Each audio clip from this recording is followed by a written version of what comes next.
This is Poka Lainui, and you are listening to Hawaiian Potpourri on radio station KWAI 1080 on your AM dial. This is actually the second hour of our program today. Today is the 28th day of July in the year 2012. In the first hour, we have been speaking with Brother Leon Seal and talking about his experience at the international arena and what he carries himself and his sense of responsibility as he goes to the international arena. And then we moved into a discussion of that particular message or the development of that message that he is now going to be taking to the international arena.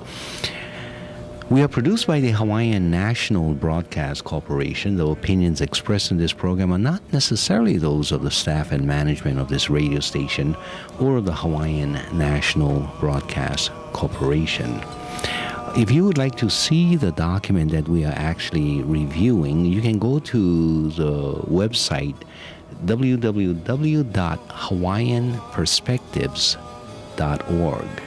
And you will find the document listed. I just posted it on the website. You will find two documents. The first is this, or the second is this resolution, and another document I also posted, which is a transcript of a discussion with 4 individuals. And the reason I posted it at this time is because that discussion is relevant. It was hosted by Professor Dan Boylan, and it was on Hawaii Public Television with William Quinn, who was a former, or who had been the last governor of the territory and the first governor of the state of Hawaii, William Richardson, who was at that time the head of the Democratic Party, and became Chief Justice of the Hawaii Supreme Court, Mahealani Kamau, now using the last name Wendt, W-E-N-D-T, and she had been the head of the Native Hawaiian Legal Corporation, and myself. And you will see in that transcript a discussion of what had occurred in 1959 during that period of so-called plebiscite to exercise self-determination, but what at least I contend, and you will see it in the transcript, fraud, and the reasons for why I consider it to have been a fraud is contained in that transcript. Okay, getting back to our discussion again, Leon, thank you very much, and welcome back to the program. We had been talking about this joint resolution. And I note that the resolution is quite lengthy. You must have had a lawyer draw it up. Well, it must be. And Poka had a lot to do with this. This is his draft, actually, and we're just putting some finishing touches on it. So mahalo, Poka, for drawing this up. It's an honor and a pleasure to participate in this. The great thing is that this summarizes the 30-something page document of the Shadow Report from 2006. I mean, it's really encapsulated here in a much more concise way, and also it's brought in a few regulations and charter articles from the UN that are not in the Shadow Report. So it's actually, I think, a more comprehensive and yet a more concise presentation.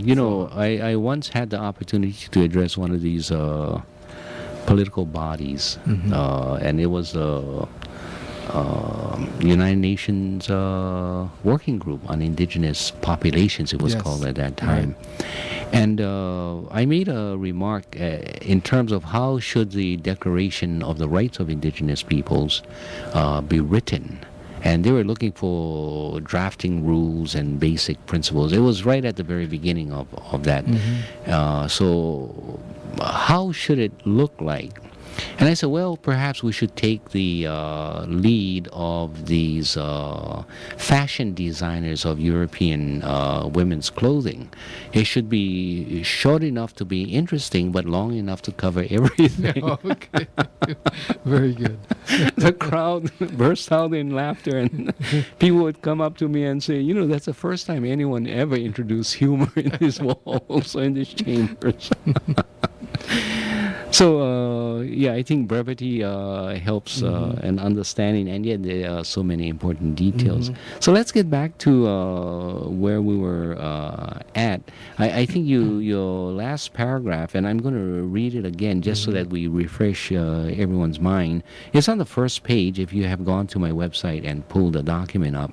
It's the second to the last paragraph. Whereas the United States of America is regarded as a civilized nation. Now, of course, you're going to have some argument about that, but let's accord them that sense of being a civilized nation, obligated to honor and abide by the laws of civilized nations, also known as the laws of nations or international law. As I'm hearing those words, I am reminded by a very early U.S. Supreme Court case in which they found a ship within the boundaries of the internationally recognized territory of the United States, and I think it was a ship that was taken from outside of the territory and pushed into the territory so that these people could claim that they discovered it, and as a result they should have the right to that ship. I think it was called Habana. There were two ships, actually. But anyway, the U.S. Supreme Court had made that very strong statement that all civilized nations are subject to the civilized laws of international law. And the United States, as long as it considers itself so civilized, it needs to abide by the common law or international law. And so I think this paragraph then locks the United States in using their own words, although it's not cited here, that particular case. Okay, that's the only comment I had with regards to that paragraph. Okay, shall I go on? Yes, please. Okay, whereas two major wars swept through the world, and as the Second World War came to an end, there emerged a new international organization, the United Nations. In San Francisco, 1945, leaders of nations gathered to sign a UN charter which called for self-governance of territories under colonial-style conditions. The United States of America participated in the formation and formulation of the Charter of the United Nations, adopted said charter through the ratification consent of the Senate of the United States Congress, and thus, in accordance with its constitution, constitutes the law of the land within the domestic laws of that country. Neither the members of the UN nor these non-self-governing territories were specified in the Charter. But the following year, the General Assembly adopted Resolution 66, in which specific UN members and the respective territories under their rule were named. The United States submitted itself under this provision, thus obligating itself to a sacred trust to bring about self-governance to Alaska, Guam, American Samoa, the Virgin Islands, Panama Canal Zone, Puerto Rico, and Hawaii. You know, that gives that history as you were previously talking about. I think what catches a lot of people is where this paragraph says the United States submitted itself under this provision. That's right. In 1946, it must have been a different style of leadership. And I think it's a product of right after the war and the condemnation of Germany and this idea of taking over countries and making it its territory. So that sweep of consciousness. Right. And then the United States says, hey, by the way, we are an administering authority for these places, and we submit ourselves to that sacred trust obligation. Strong. Yes, sort of a lapse in morality there. or a beam of moral consciousness coming through. And it's interesting as you look at the American history. I see who was that? Cleveland as having a very strong moral principle. Right. I see Lincoln as having very strong moral principles, and then it goes up and down. Right. Someone from Australia in one of the meetings that I had attended protested that they were being compared with, or they were better than a lot of the third world countries in terms of how they treat their indigenous people. And so my response to that person was, it's not fair to use these lower standards to measure yourself. If you have established very high and noble standards, stick to those standards and hold yourself to the highest of these moral standards rather than... particularly the ones you preach to others. It's somehow this idea of, what do you call it? Hypocrisy would apply. Yes. Okay, I'm sorry for interrupting. Okay, and I wanted to add also, the trust territories of the Pacific were also included as assignment to the United States. Yeah. And it's interesting in that whole trust territory regime was in an earlier article, Article 72 perhaps or something. So first they dealt with the trust territories under which the U.S. had administrative authority over a lot of them, and then you had the non-self-governing territories. So two separate, essentially trusts, because even in non-self-governing it was a sacred obligation as a sacred trust that they undertook. Now what has happened is that they seem to be closing out all of the trust territories. But with regards to the non-self-governing territories, the United States has been pressing to close that one out and dissolve the decolonization committee. Right. So, yeah, they actually are in a kind of a frantic race right now to get the last four, Guam, American Samoa, the U.S. Virgin Islands, and Puerto Rico, off that list. And so they've actually started the program of education and of informing the population or the people of those areas, those territories, of their options and so there's quite an active debate going on in those places right now. And it's interesting to see, for example, and I'm sorry for deviating so far from this resolution, so I'll be quick. With regard to Samoa, they are talking about, notwithstanding what Emmy, what's his last name, representative from Congress. Previously saying, no, we will never consider independence, and now he's talking independence. And even from Guam, we have a strong independence voice. Right, and Puerto Rico, of course, has had in the past very strong independence voices too. Which is a separate history that we could compare with the Hawaii situation. But we won't do that at this program. Okay. Go ahead, Leo. Okay. And whereas over the years the UN clarified self-governance to mean giving the people of the territory choices of how they would relate to the administering authority, integration, free association, or independence. This self-governance process was meant to break the chains of colonization which held territories within the grips of such administering authorities. As a result, many African countries began their emergence from colonization during these years. The Pacific and Asia regions also followed this process. So 2 points here, that you have to be given three choices.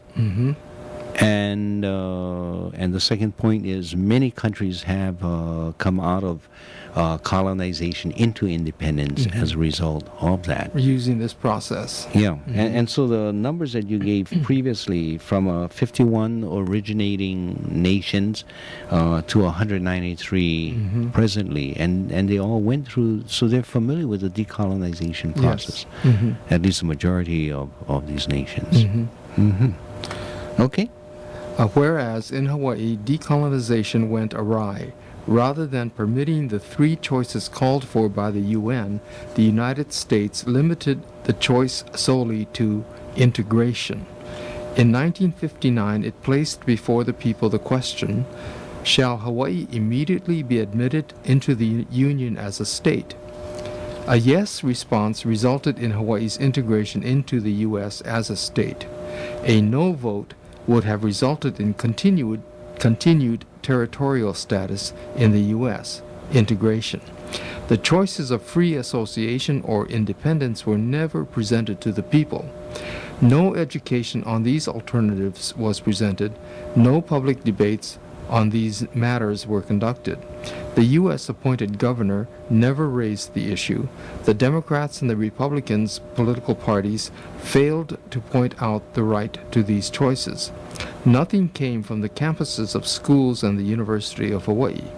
The colonial control by the United States of America over the territory of Hawaii was so complete that the people of Hawaii were ignorant of their rights to self-determination. I think for that paragraph and the document that I had mentioned earlier that is posted on my website is very instructive of the kind of collusion, the kind of fraud that was committed.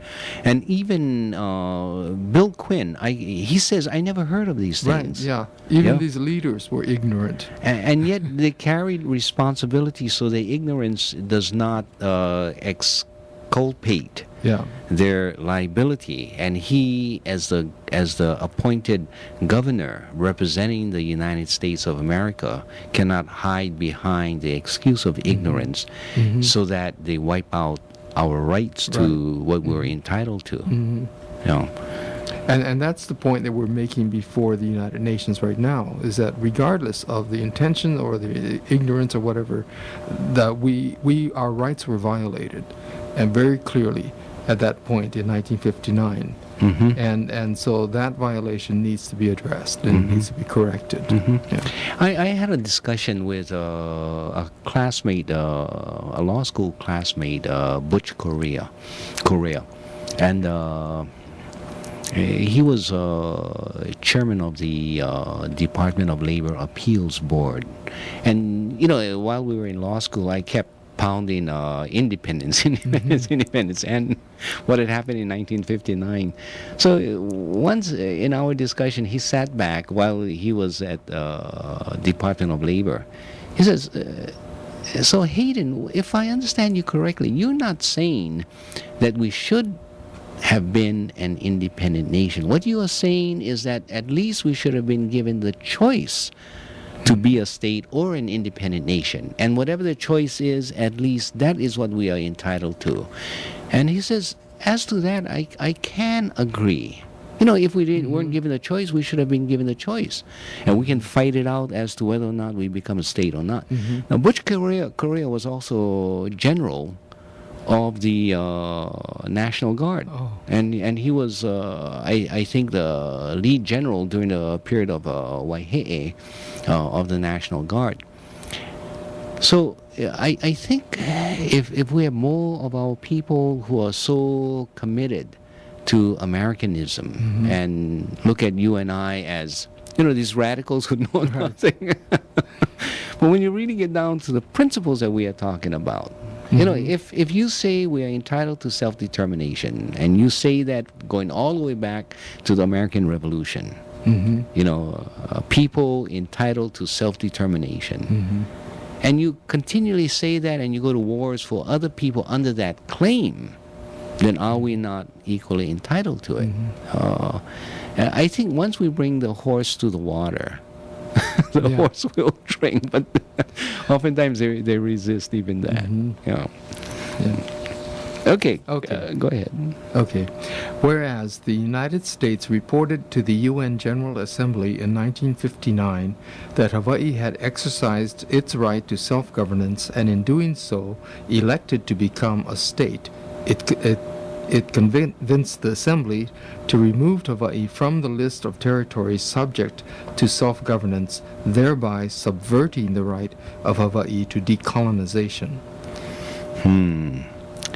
The interesting thing about this is that while the U.S. was at the UN General Assembly in New York City, in Hawaii, no one knew about it. Or when I say no one, the governor had not known that this was occurring, and that was Bill Quinn. And the head of the Democratic Party, who was Bill Richardson, he says, we didn't know any of this. Right. So the pillars of our society, the very well-known lawyers, because both of them were lawyers, and of course Richardson then becomes Chief Justice of the Hawaii Supreme Court.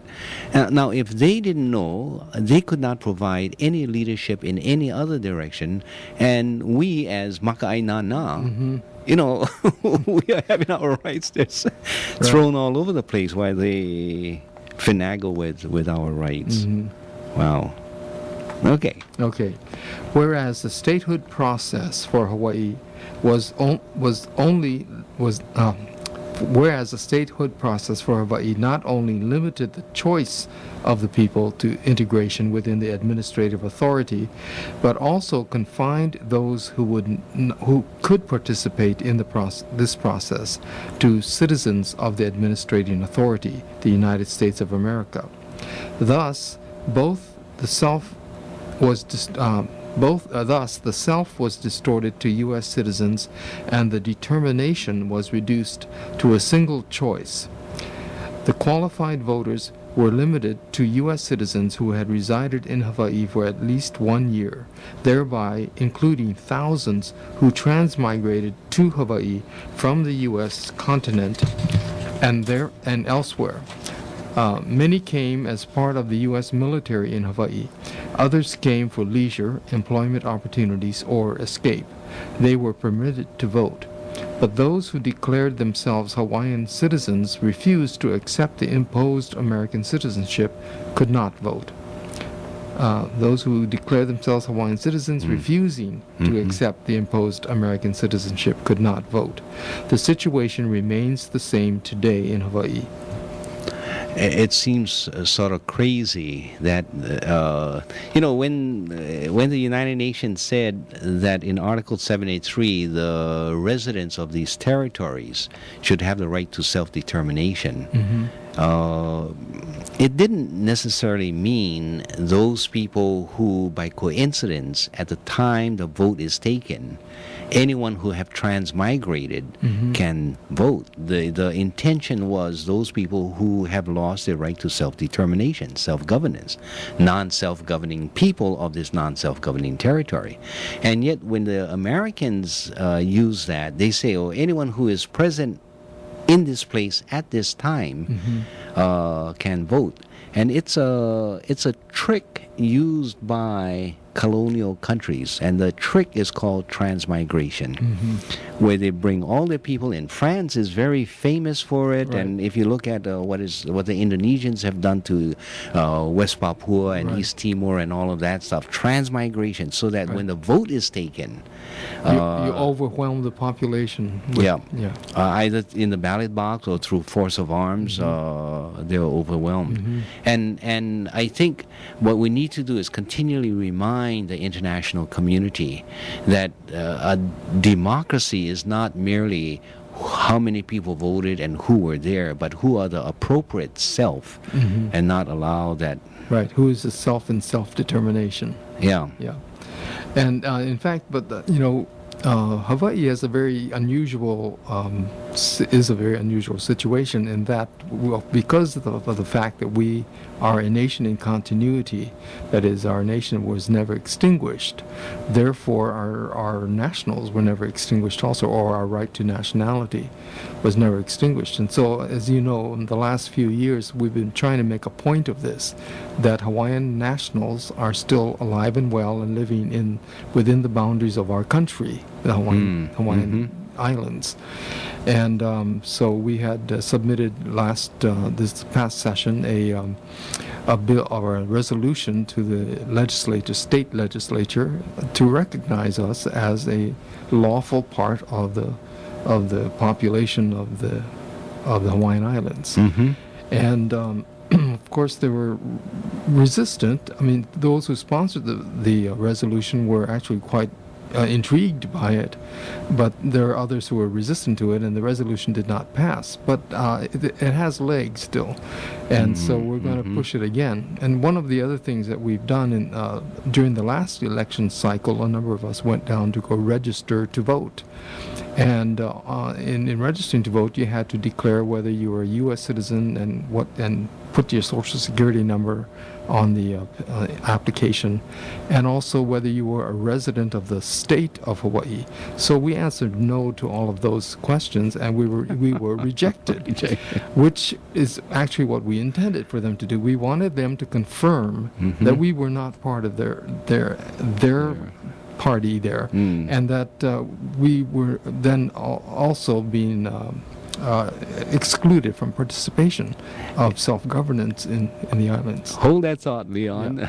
Okay. I'm going to have to go to some music and take a very short break this time. You are listening to KWAI 1080 on your AM dial. I am speaking with Leon Siu, and we are going through some of the international implications of our current condition.